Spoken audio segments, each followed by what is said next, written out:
గౌడేది, తర్వాత మనం మెదన్పూర్ కాక రాజాపూర్ టు సూర్యాపూర్, అదేవిధంగా అమ్మగంటి టు గొల్మడ మండలి, నర్సప్ప మండలి, ఈ అన్ని రోడ్స్ తొందరగా కంప్లీట్ చేస్తాను మీకు సభాముఖంగా తెలుసు. ఇక మీకు మెయిన్ రోడ్ ఉంది వజ్రటం అనంతపాడు. ఆ రోడ్ కూడా సిఆర్ఐఎఫ్ అని సెంట్రల్ ఫండ్ ఉంటుంది, ఆ సెంట్రల్ ఫండ్లో కూడా పెట్టాను. అది శాంక్షన్ అయిపోతే అది కూడా చేస్తాను. ఎందుకంటే మీకు దాదాపు 20 విలేజెస్లో పనిచేసే రోడ్ అది ముఖ్యమైన రోడ్ అయితే అదే ఉన్నది వజ్రటం అనంతపాడు. ఆ రోడ్ కూడా పూర్తి చేస్తాను ఈ సభాముఖంగా తెలియజేస్తున్నాను. ఏ వర్క్స్ కూడా పెండింగ్ ఉన్నప్పుడు కళ్యాణ లక్ష్మి కానీ సీఎం రిలీఫ్ గురించి కూడా మీకు చెప్తున్నాను.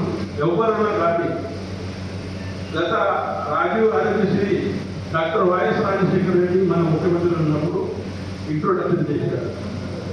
ఇంట్రొడక్షన్ చేసినప్పుడు ఉమ్మడి ఆంధ్రప్రదేశ్లో 6 కోట్ల జనాభాకు ఈ రాజీవ్ ఆరోగ్యశ్రీ వర్తిస్తుందని చెప్పడం జరిగింది. నేను కూడా సీఎం రిలీఫ్ చెక్ నాకు ఏ పార్టీ భేదం లేదు, ఎవ్వరు కూడా రావచ్చు నా దగ్గర, నాకు ఓటు వేసినోళ్ళు రావచ్చు, ఓటు వేయనోళ్ళు రావచ్చు, ఎవరు కూడా రావచ్చు. నాకు మీ కష్టంగా ఉన్న ఫైన్ నాకు ఖచ్చితంగా ఈ రోజు వరకు 2400 చెక్ ఇచ్చాము. ఇప్పుడు కూడా మీకు సభాముఖంగా తెలుస్తున్నాను. కులం జాతి ఏమేమి నాకు ఏం లేదు, పార్టీ భేదం కూడా లేదు. మీరు ఎవరైనా వచ్చి మనం మీకు పేపర్స్ ఇచ్చేస్తే ఖచ్చితంగా శాంక్షన్ చేస్తాను ఈ సభాముఖంగా తెలియజేస్తూ ఈ అవకాశం ఇచ్చిన ప్రజలకు ధన్యవాదాలు. ముఖ్యమైన విషయం అంటే నేను ఎలక్షన్స్లో పానాది రోడ్లు, చేతపోయేటి రోడ్లు మనకు కంపల్సరీ కావాలా. ఎందుకంటే ఈ యుగంలో ఎడ్ల బండ్లు లేవు, ట్రాక్టర్లు అయినాయి, మోటార్ సైకిళ్ళు అయినాయి. లేబర్ పోవడానికి ఆటో కావాలా, లేబర్ అంత దూరం పోవటం లేదు, ఎడ్ల బండ్లలో పోతుంది. దానికోసం ప్రతి విలేజ్లో పోతే నాకు పానాది రోడ్డు కావాలని చెప్పడం జరిగింది. ఇప్పుడు నేను ఒక స్పెషల్ ఆఫీసర్ అపాయింట్మెంట్ చేశాను మన నిర్మల్ జిల్లాకు. ఖచ్చితంగా మీకు ఏదైతే పానాది రోడ్డు కావాలా, ఇక్కడ చేయనోళ్ళు అక్కడ చేయనోళ్ళు నో అబ్జెక్షన్ సర్టిఫికేట్ రాసిచ్చి మన మీ ఫీల్డ్ అసిస్టెంట్ ఇచ్చేస్తే ఖచ్చితంగా తొందరగానే ఆ పానాది రోడ్డు రిపేర్ చేయడానికి ఇంకా 1.5 months ఉంది. మనది పానాది రోడ్డు పూర్తి చేస్తానికి సభాముఖంగా మీకు అందరికీ తెలుస్తున్నాను. మీకు ఏమన్నా రైతులు నాకు ఇక్కడి దాకా ఒక పానాది అంటే 33 ఫీట్లు ఉంటుంది. 33 ఫీట్లో మీరు 20 ఫీట్లు ఇస్తే మనకు చాలు. 20 ఫీట్లలో 2 బండ్లు అక్కడ ఒకటి కాబట్టి ఎవరైనా అడ్డంకులు వస్తే ఏ రైతు నన్ను ఇక్కడ అంటే తహసీల్దార్కు ఇప్పుడనే నేను చెప్తున్నాను, ఆర్డర్ ఇస్తున్నాను. తక్షణమే ఎంసీకి పంపాను.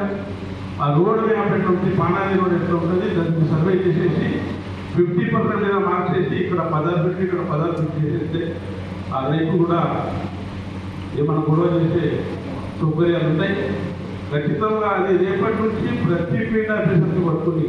మీకు ఏ అవసరం ఉంది పానాది రోడ్లు ఆ సిగ్నేచర్స్ తీసుకొని ఎన్ఓసి తీసుకొని పక్క చేసి మీరు ఫీల్డ్ అసిస్టెంట్ ఇస్తే నేను కలెక్టర్ మేడం దగ్గరికి శాంక్షన్ చెప్పించి ముందు మట్టి రోడ్డు, తర్వాత మోరము, తర్వాత పెట్టి మట్టి రోడ్డు మోరం అయితే కంపల్సరీ చేపిస్తాను ఈ సభాముఖంగా తెలియజేస్తున్నాను. మీకు అడ్డంకులు వస్తే నాకు కానీ ఇక్కడ స్థానిక తహసీల్దార్ గారు ఉన్నారు, ఆయన ఎంసీకి తక్షణమే ఏ పని ఉన్నా కూడా ఆ పని చేసేసి ఎంసీ పోయి అక్కడ మెజర్మెంట్ చేసి మ్యాప్లో ఉన్నంత మ్యాప్ తీసేసిన తర్వాత ఆ రోడ్డు కంప్లీట్ చేసుకోవాలని మీకు అందరికీ వినతి పత్రం చేస్తున్నాను.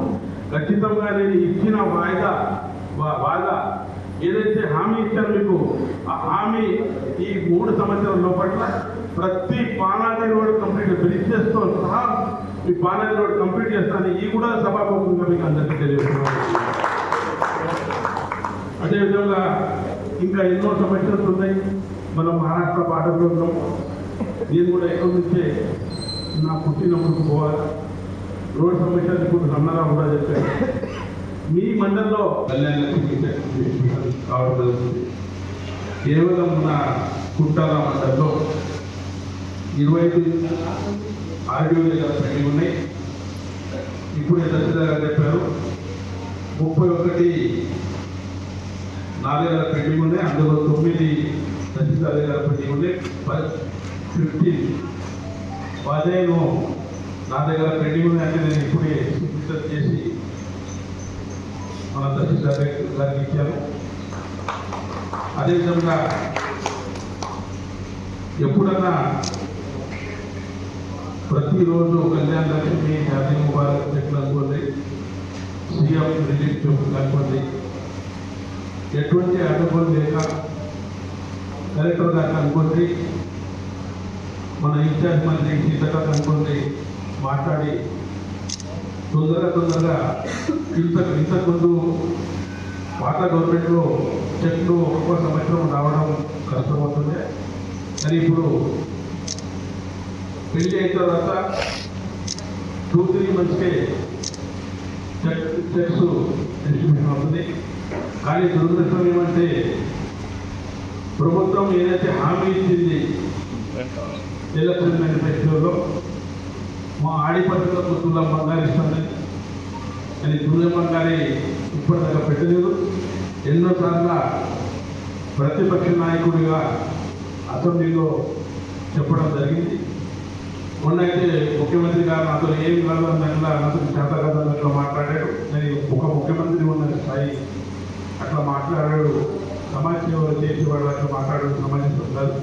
అయినా కూడా ఇంకా నెక్స్ట్ ఫర్దర్ అసెంబ్లీలో ఈ విషయం కొట్లాడతాం. ఈ విషయం కాదు, ఏదైనా కూడా ప్రజల సమస్య ఉంది, రైతులకు సమస్య ఉంటే కొట్లాడ ఆ ముదోలు నియోజకవర్గం నుంచి నాకు బాధ్యత ఉంటే ఖచ్చితంగా కొట్లాడతానని తెలియజేస్తున్నాను.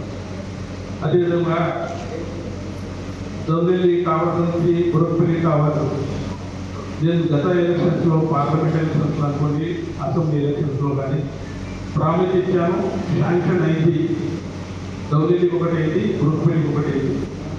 ఆ 2 కూడా కావాలి విదిన్ 1 మంత్లో పూర్తి చేస్తాను. నిన్ననే ఎంపీ గారు మాట్లాడితే 1 మంత్ లోపల కంప్లీట్ చేస్తానని చెప్పడం జరిగింది. శాంక్షన్ ఆల్రెడీ అయింది. జవహర్ సెంటర్ గురించి మీరు అందరూ చెప్తున్నారు. వాస్తవం గత ప్రభుత్వంలో గత సంవత్సరం మనకి 8 గుంటలే ఉండే, ప్రతి ఎకరానికి 8 గుంటలు జొన్నలు పడాలని ఉంటే, నేను శాసనసభలో అయిన తర్వాత పార్లమెంట్ కోడ్ ఉన్నప్పుడు కూడా, పార్లమెంట్ ఎలక్షన్స్ ఉంటే రాజకీయ కోడ్ ఉన్న తర్వాత కూడా నేను మంత్రి గారికి మాట్లాడి 9-4 వరకు దానికి 12 గుంటలు చేయించాను. ఈరోజు 12 వాస్తవంగా 20 గుంటల పైన ప్రతి ఎకరానికి జొన్నలు వేస్తుంటాయి.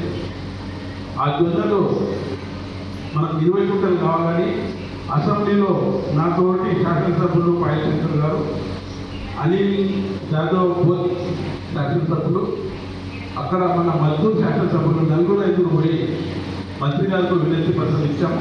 అది ఉండదు కాక పట్టణంలో చూపించి